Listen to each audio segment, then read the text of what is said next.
All right, folks, welcome to today's podcast. Um, I am going to start it off first and foremost by saying welcome. Um, yeah, so we,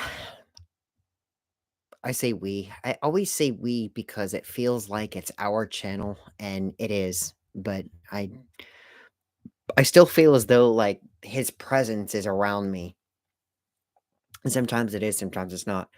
But actually, it was kind of a trick because it's what this whole podcast is all about. Okay. Now, I am going to talk about the art of moving things around, and I'll tell you why. Because um, I was working this whole week, and as you guys know, maybe some of you don't know, I just got moved to a different area of work. So instead of going to be doing the loading and unloading, I am now part of the movement team. Okay, so we will physically be grabbing um, the front of the nose gear with these big tow tractors, these big forklift looking tow tractors that's going to grab the nose gear, lift it up. Okay. And that's how we do this. Um, and I got a message from somebody today. I said, I'm coming in on this flight at this gate at this time on this aircraft. I'm like, oh my goodness, you're coming. For those of you that don't know, go check out my other two videos. I won't say the name, but this particular person who I actually posted who it was in a video, so go check it out. But see if you can figure it out from the first two. Okay. Right now, I gave it away in the title, so you're gonna kind of have to put a band-aid, rubber band over your face, all right, or bandana, whatever. Okay. Anyway, so he said, "Okay, I'm coming in on this gate." So I looked at it and I said, "Well, they're scheduled to arrive at this gate, which is confirmed. They're scheduled to come in from this destination, and it's going to turn this destination. More importantly, it's going to arrive at my station from their station." Okay, station being airport. I don't know if you guys know this, but in lingo form, that's what we call an airport. It's called a station. It's a line station or a hub station.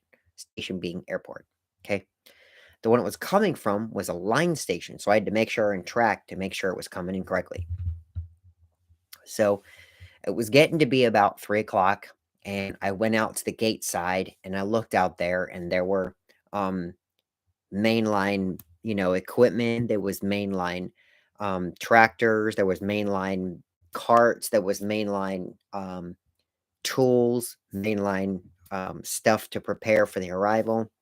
And I knew that this flight was an express flight.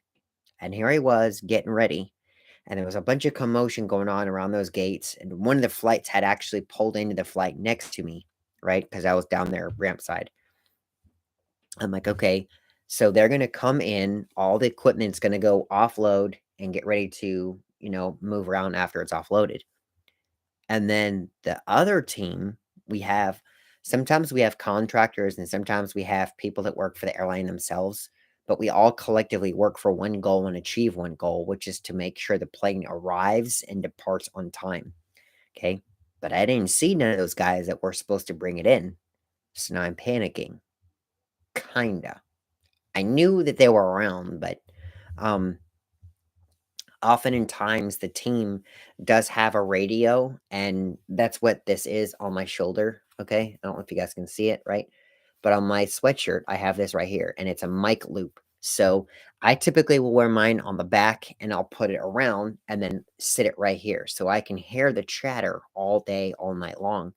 And they will typically tell you, all right, crew, just let you know, we have a gate change. So the aircraft that was supposed to come to this gate is now going to this gate, and the gate that was going over here is now going to be over there, right? So it's like a swap. We call it a gate swap. So planes that come in on one gate is going to another gate, and the plane that was originally supposed to go to the other gate is now going to go back to the original gate. So it's like they're swapping numbers and swapping arrival information. Okay, that's pretty much the only thing that is changing. Other than that, yeah. So I'm gonna try something here.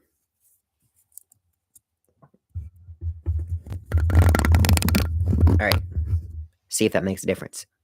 A little bit. Okay, so um, as it kind of went on, I noticed that the flight was still supposed to be scheduled to arrive in this particular gate, and so I looked at all the resources. Now, there's many different ways to find out all this information, and I will tell you it is public information, okay? Now, I know I'm up thinking, "Are you sure?" I am sure because when you book your flight and you can go to, flight tracking information, right? For example, if you wanna know when your spouse or your husband or your girlfriend, boyfriend, your sister, your brother, your teacher, your boss, whoever, right, even your best friend is supposed to arrive and come see you, you can type in their flight number and it'll tell you it's supposed to arrive in this area at this time.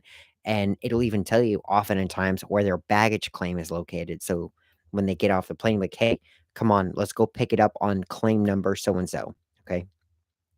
That's if you wanna be proactive, and we're gonna do a video on all that later, on how to, um, greet spouses and family members and all that stuff later on in another video or another podcast.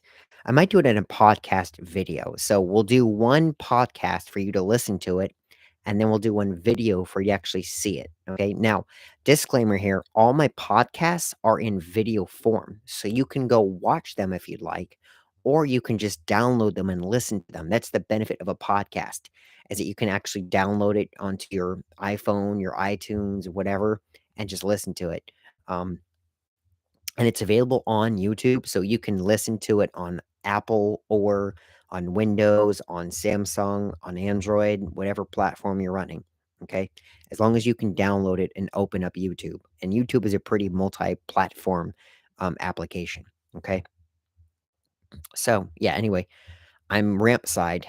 We call it ramp side. So I'm ramp side and I'm down there and I'm like, I don't see very many people approaching this gate because the plane is about to be on the ground in about 3 minutes, because I was tracking this particular person's, plane and I saw that it was making its final path. Um, While I state that, let me also mention, okay, I'm trying to explain these to you guys because I know you're going to come at me in the comments. I don't have an FAA license. I'm not a licensed pilot. Okay. I'm not also a part of ATC, right? I know a lot of the lingo. I know a lot of the culture. I know a lot of the stuff that goes on. Um, have I worked directly with ATC? No. Have I worked with them? Yes. Have I worked directly with, pilots? No. Do I work with them? Yes. We all work together to achieve a main goal, and we can't do it without them. Now, on a day-to-day basis, I don't work with them directly, but with my new job, we eventually will be directly working with them because we will be in contact with them. That also brings me to another point. I won't be recording any of these calls. I won't be recording any of the audio from them to us. Okay. That's just something you're going to have to go and do your own research and find on your own. Okay. But I will not be recording that. Okay. So I was out there like, um, I don't see any action going on around here. I look up at the display board. I'm pointing back there, but typically when I was standing, I was facing the road, right? The actual gate that was right in front of me, the lead line that was right in front of me. And as I went and I turned my head around and I noticed that on the board it said, 0900, which I knew was wrong because it was about, I don't know, 14:45, about 1500 hours, right? And it had some other flight numbers and some other information. And I knew that was wrong. And I know typically that when the flight is on the ground, that flight information will change for us and it will show us the current information as it is in real time. Okay. And typically it will show us in real time. But for the lack of better senses here, it will show us in real time what's going on and it'll tell us it's on the ground and this is the plane number, it's plane type, it's coming our way, that sort of thing. Didn't really say anything, right? So I looked at the app, I looked at it again,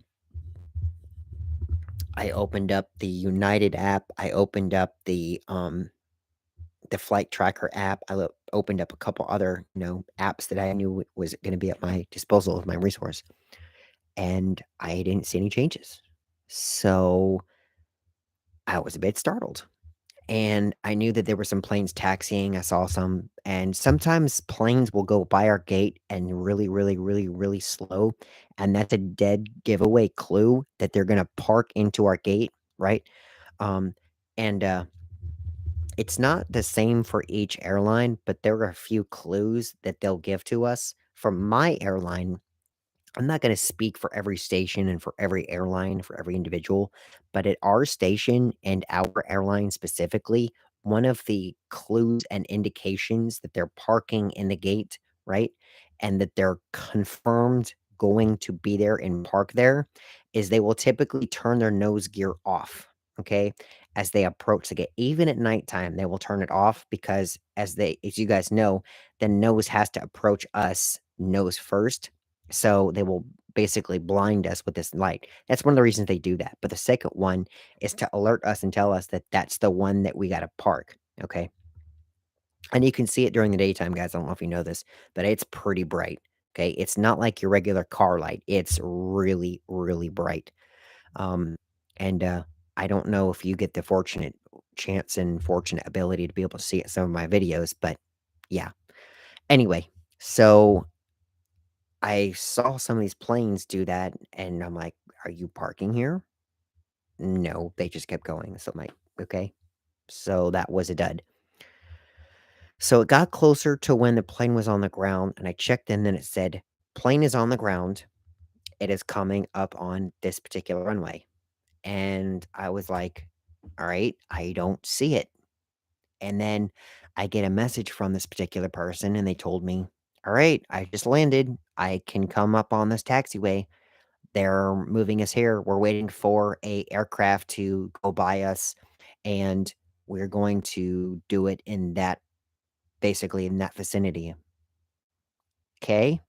I mean, I see the planes you're talking about, but I don't see you. And then out of the corner of my eye, I see this aircraft approach, and then I hear him holding short, waiting for movement among other areas, or moving planes from one taxiway to, the other taxiway area, okay? I'm not gonna tell you the specifics because I don't think you need to know, and more importantly, it's just not a big detail, right?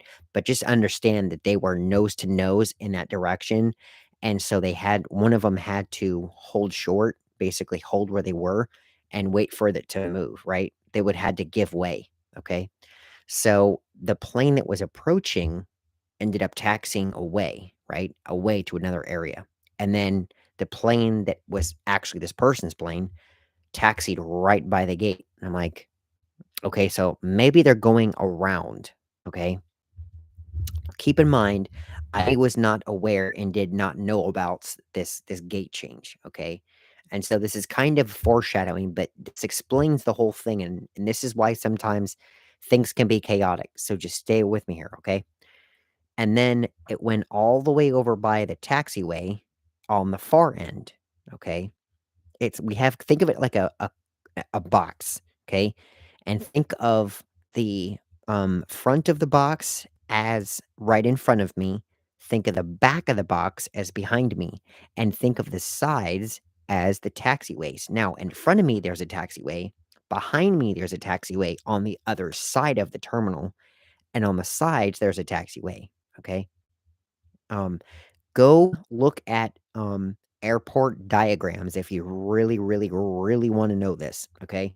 And you can see perspective-wise what I was looking at as if I was actually on the gate crew, okay? You can go type in IAD or DCA, what have you, but okay, I work at IAD, so you can kind of get a general gist of it, right? Okay.